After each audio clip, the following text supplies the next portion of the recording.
I knew this time was coming. And we as a world have never been here before. And so is it a spooky time? Damn yeah.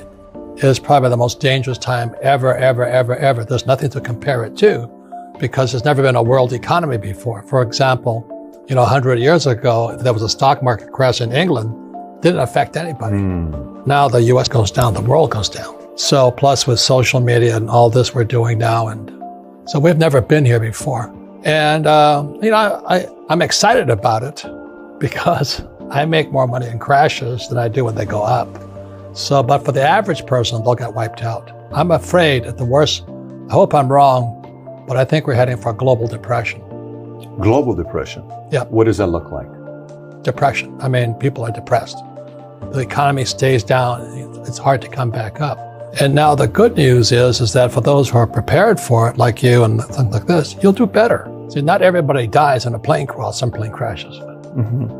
But the last crash in 2008, I was on Wolf Blitzer's program 6 months before Lehman Brothers went down. And I said Lehman was going down. And nobody listened, but it went down. And so I've been expecting this market to go down for quite a while. And I'm concerned about my fellow human beings. But as you know, most Americans are clueless. They don't know what's going on. But, if you travel the world, I just got back from Africa and China and Japan and New Zealand. People are scared. Australia, which hasn't had a recession in 30 years, is in recession. But Americans are fat, dumb, and happy, having a good time, which is good. But I'm concerned. That's all I can say. I'd be afraid if I had kids, I think as an adult, you can go hungry, but you don't want to see your kids go hungry. And that's what's going to happen. You think it's going to get that bad? Yeah. And the US dollar is fake. Never in the history of the world has any fake money ever survived. And we're doing the same thing. We just keep printing this money. And when I wrote Rich Dad, Poor Dad almost 25 years ago, people said I didn't know what I was talking about. I said savers would be losers. Now, today, there's quantitative easing, which is counterfeiting money. And then you have zero interest rates. And people are still saving money. Are you nuts? They just printed, I think, $500 billion in September of this year because the repo market is going down. And the average guy goes, well, what's the repo market? They don't know. So that's why it's fake money, fake teachers, fake assets. Our education system, it has been my rant forever. Why don't we teach people about money? Why is it? We all use money, but we don't teach people about it.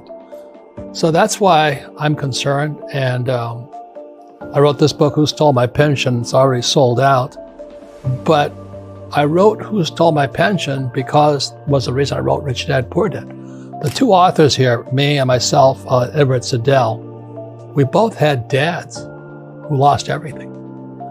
And when I was in my 20s and my poor dad lost everything, it scarred me. And I said, I'm never going to let anybody ever do that to me. So I had just come back from Vietnam in 73. My dad was unemployed, poor dad was unemployed. And he tells me to go fly for the effing airlines. I said, are you kidding me? And he says, go back to school, get your master's and get your PhD. I said, are you kidding me? Here the guy is unemployed. He's got no pension. He's got no paycheck. And he's telling me to go back to school. I said, what, learn nothing? And those guys who, my friends who flew for United Airlines, they're broke today. Their pensions were stolen. And Americans, I wonder how my 401k is doing. I'm going, gee, I'd be a little bit worried, but they don't know. Have questions about your financial situation? Get a second opinion on Money Pickle. In less than 5 minutes, you can book a 45-minute video chat with a vetted and trusted CFP, fiduciary, or hybrid advisor. They'll tell you exactly what they'd do in your shoes. Ease your mind on retirement, estate planning, 401ks, taxes, inheritances, whatever's stressing you out. Best of all, it's free. You can even start a relationship with your professional, but there's no obligation and no commitment. Money Pickle, your free financial help desk. Book your free session on moneypickle.com today. Americans live in a fishbowl. Everybody sees in, but Americans can't see out. So I travel the world constantly. And what I see going on in the world is disturbing. I was just in Argentina and I took my kid brother there and he came back a changed man. He says, you weren't kidding, were you? I said, no, I wasn't. And my brother could not believe that what happens in Argentina is going to happen here. So the fear today, I think people are a little bit wiser, is because they do remember 2008 and they do remember 2000. So 2008, 2008, and here we are today. So I think most people are at least kind of tuned in. I hope it doesn't come down, but I'm afraid it will. But I want to say what you did was really, really smart, because the best time to start a business is right after a crash. I made more money after 2008 than ever in my whole entire life, because everybody was hiding like little cockroaches. Wow, you made more money after 2008 than your entire life. Yeah, so when, here I'm talking about the coming depression, everybody says, oh, you're such a pessimist, I go, no, I'm excited. I get really stimulated thinking about all the bargains that are going to be on the street. I mean, it's going to be bargains everywhere. But everybody else, oh, you're pessimistic. No, I'm actually optimistic. So anyway, so you're very smart. Just, when I study business.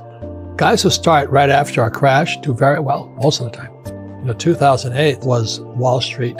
Toxic assets. Toxic assets. CDOs, MBSs. Yes. Derivatives.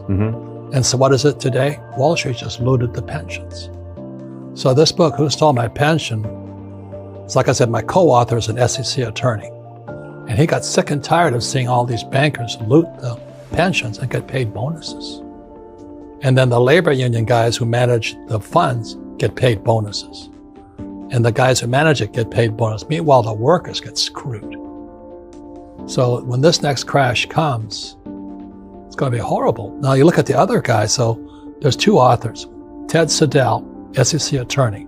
His father was a CIA operative in Uganda. And Idi Amin killed his father. So his family went broke because there was no body.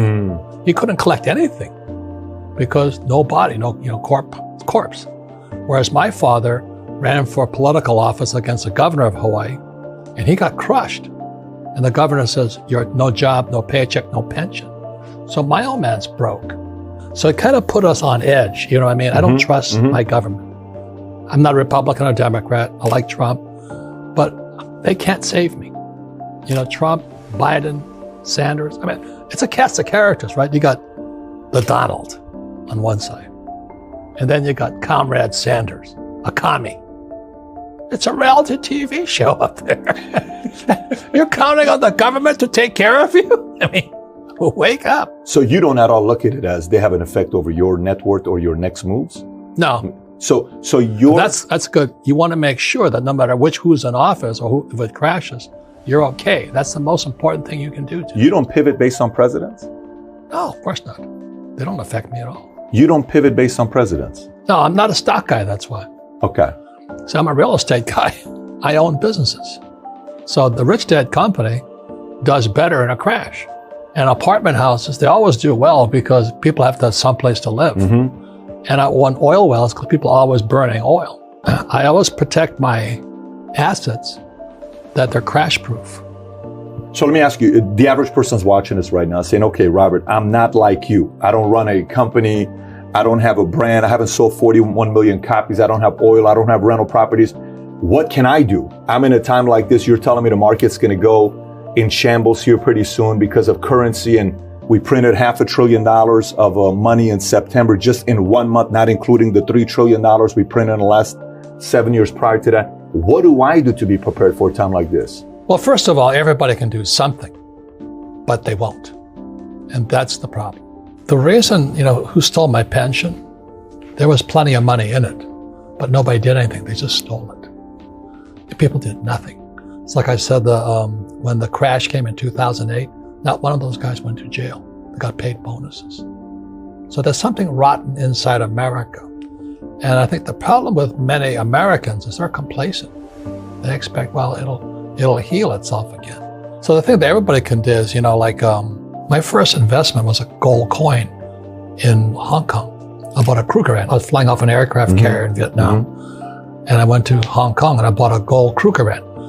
The date was 1972. But that gold coin today is worth almost $2,000. The one gold coin? Yeah. And I still have it. What'd you pay for it? $50. $50 to $2,000. 1972? Yeah. I just sat there. So I have and so I never, because I understand money, that, quantitative counterfeiting and zero interest rates, I don't trust the dollar. So for most of my life, I've saved gold and silver. So I have millions in gold coins and silver coins. I just kept saving it because I don't trust the dollar. So everybody can buy a silver coin today for $20. A silver eagle is $20. But how many people will go to a coin shop and buy it? Probably none. Less than 0.1% of Americans own precious metals. And silver today is 50% below its all-time high.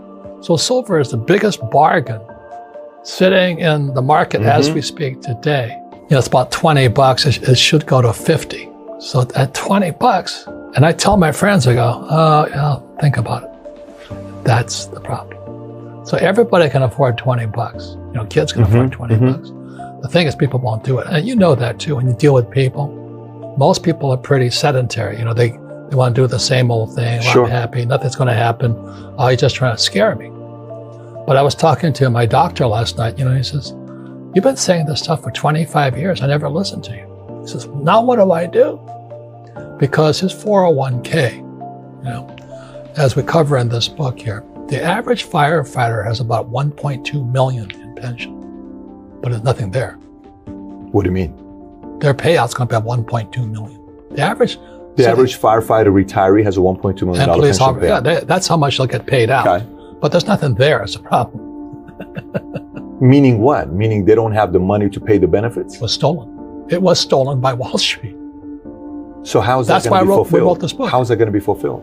Because I know one of the stats you said by 2050, 2 billion retirees will be above the age of 60. What was the stat you said about? Okay, in 10 years, 2030, 2 billion baby boomers across the world will retire. Japan's broke. Argentina's broke. China's broke. Italy's broke. Germany's broke. All these old guys are retiring. And the stock market, I live in a fairly exclusive place in South Carolina. And I was talking to my friends there, and they said, we love Trump, we love Trump. Stock market's an all-time high. And I said, yeah, but so is our debt all-time high. See, they watch the stock market, they don't watch the debt. And the repo market, the repurchase market, is one of the biggest markets in the world. The Fed is bailing that one out now. So the average American's watching the stock market, but not what's really going on. So that's why I wrote Who Stole My Pension? So that means retirees, their kids, taxpayers will pay for the heist. So let me ask you this. So one is, you said buy coins, whether it's silver or gold. You don't buy gold coins. You don't buy gold coins to make money. You buy gold coins because the dollar is going to go down. So I don't trust the dollar. Anytime Buffett says, I remember when Buffett says, he bought $35 million of silver. I don't know if you remember that when he bought it. You're like, okay, be prepared because something's about to happen. Right? If he buys gold, just be ready in the next 6, 12, 24 months. He's anticipating some kind of a crash to be taking place. He's right now in cash because that's smart. Yeah, he's anticipating something to happen to buy up businesses and rebuild them. He does that all the time. And then he's going to go in after the crash. He's going to go after the crash. Book your free session on moneypickle.com today.